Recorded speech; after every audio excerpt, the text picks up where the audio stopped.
Hey guys, Mike here. So I want to cover three big pieces of news which I think, have come out today, and one was kind of over the weekend, but it also is being covered today as well. And I think these three pieces of news will absolutely affect stocks over the coming weeks and months, because don't forget, we're in earnings season right now, so you got all these catalysts going on. And this week is the big week because FANG stocks report.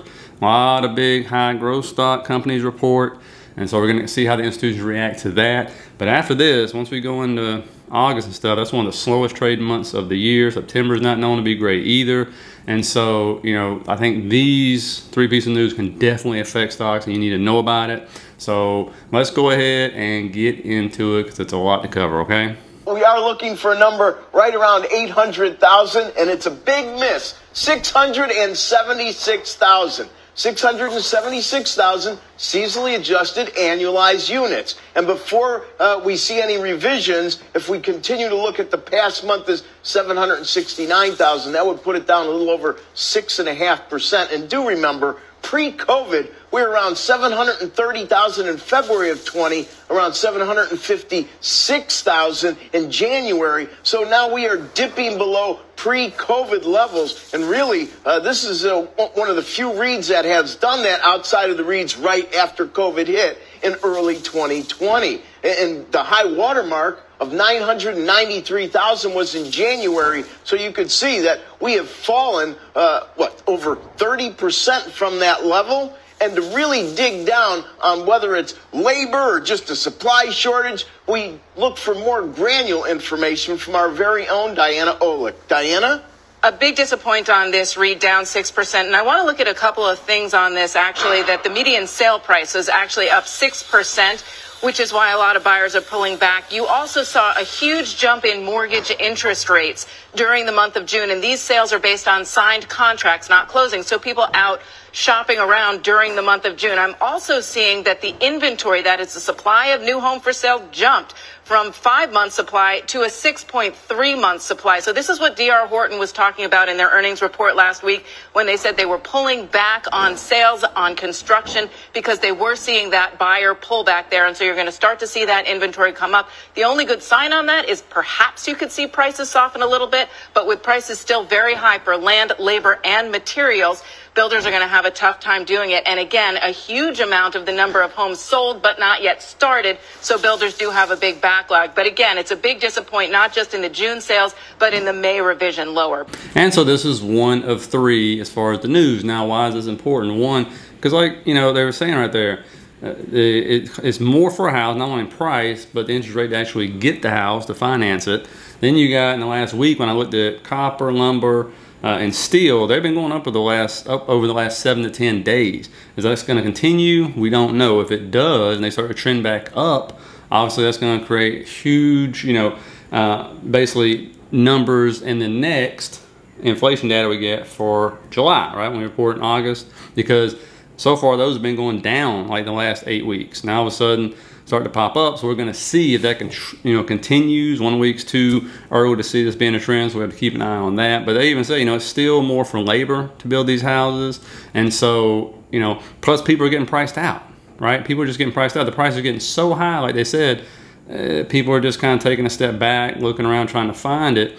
And so that's kind of a problem, because you're going to start seeing home building stocks most likely will start heading south. Other kind of stocks, anything to do with housing, could start to head south, which could create a sell-off as well. And so that's why I say this is something we need to look at, pay attention to. It definitely could affect the stock market for sure, because that was a big miss. I mean, that wasn't like a little bit. They were expecting a 3.4% increase, look like, and they ended up getting a 6-point-something decrease basically prior. I mean, that was the rates they were doing prior, pre-pandemic. Like, that's something I did not expect. So, and then of course they revised May's numbers as well, lower than expected.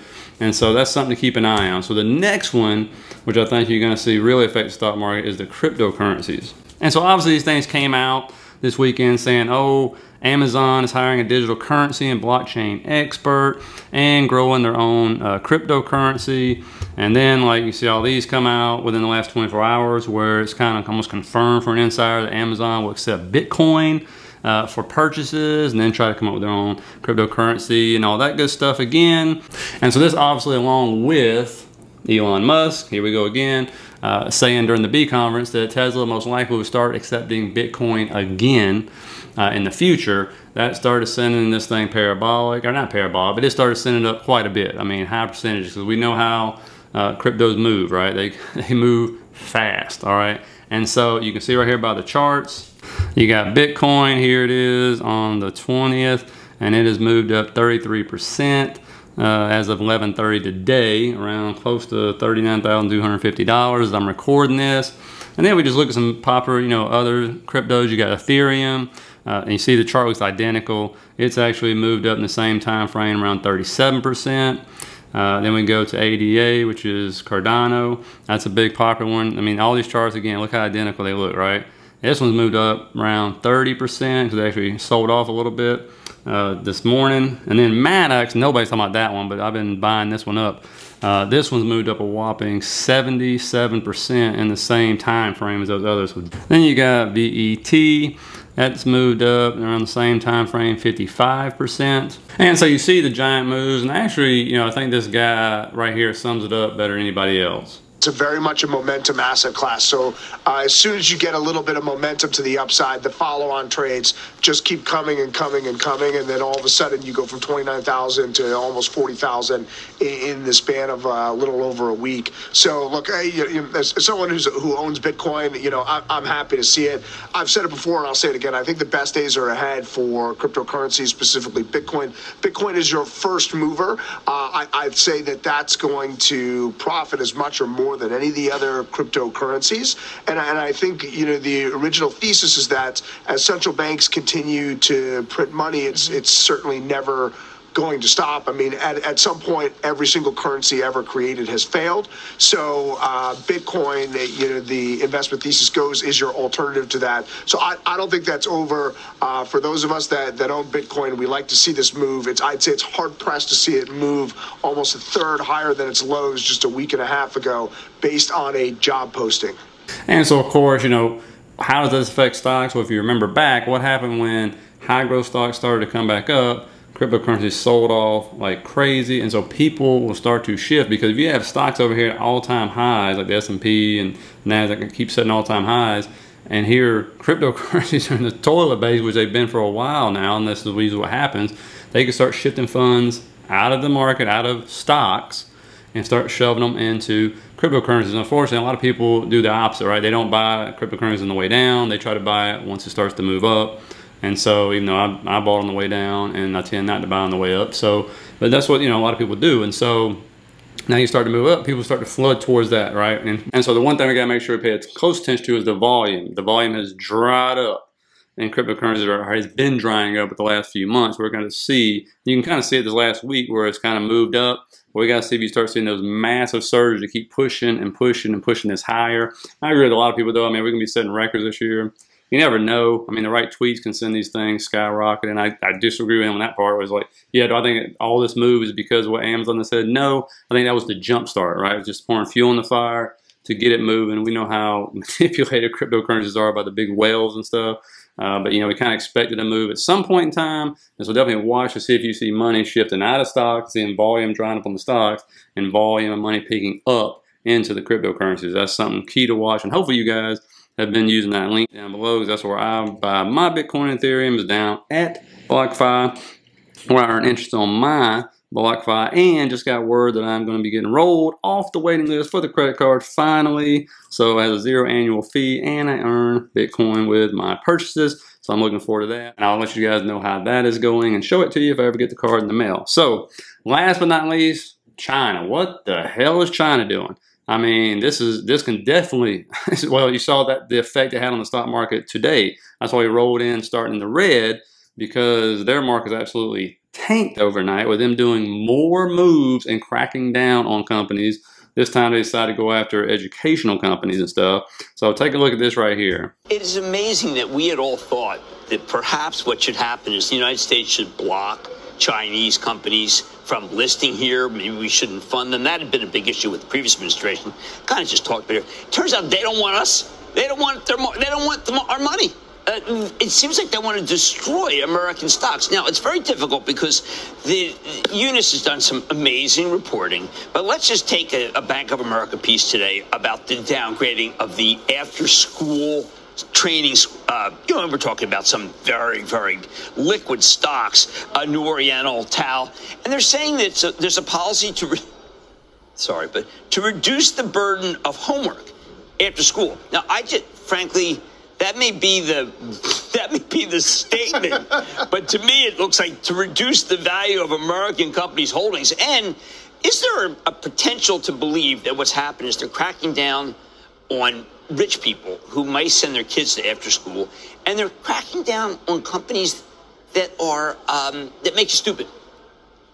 Make you stupid is with the way the Chinese would look at it. Right. It would be like a TikTok. Right. Would be like a 10 cent. When I say that, I mean literally that they don't want people to be dumbed down. And then I'm waiting for them to try to figure out what they're going to do. Like they did this Pinduo. That one seems like that's an online e-com site. I don't know why they're cracking down on that. Right. Whatever it is, you got to get out. I'm thinking of all the reasons people were cautious in the past: transparency, yes, opacity of results and business models. But people have wondered in the past week why they would do this to their own giants. I mean, this is Tencent's biggest fall since 2011. And so I wish I knew what China was doing, but you can see they don't even really know what they're doing, right? This is the exact opposite of what China's been doing in the past, where they used to prop up their companies and people were not trusting the numbers and everything else. Now they're just cracking down their own companies. And you saw the percentage drop, 25% across the board on those stocks. I don't know what they got against educational channels. I think it was Diddy, not educational channel, but it did that IPO a few weeks or about a month ago or something, and boom, they crashed that company. And so I don't know what they're doing. You saw what they did with crypto, and so I have no idea what they're going to do next. This makes people more weary, but it's a big deal because they're the second largest economy, and so for them, when they do stuff like this, it affects the world, right? I mean, we have a lot of companies that operate over there. A lot of their companies are on our stock exchanges, that kind of stuff. And so, a lot of our investments with our ETFs and retirement funds and everything else are invested in, Chinese companies as well that are listed on our exchanges and stuff like that. So, it's a big deal to think about. I'm curious to see what the other shoe, what other shoe is going to drop over there. What else are they going to do? I don't understand it at all. If you have any idea, please let us know in the comments. I'll be more than happy to bring it forward to let people know. But I've looked around and it seems like everybody's got a different answer for this. And so, maybe they're right. Maybe they're cracking down on education and rich people. I don't know, but maybe that's the case. So we'll see. I'm curious because one thing you don't see them doing is trying to bring down EV stocks, alternative stocks. I mean, is that next? I have no idea. Something to think about, though, right? Food for thought. How about that? And so, anyway, I just want to bring that to you guys. Hope you got something out of it. Hit the like, subscribe button if you did. I really appreciate that, guys. Keep these in mind as we go forward here in the market. And most importantly, don't forget, hit that link down there in the bottom of the description. Open your account with BlockFi.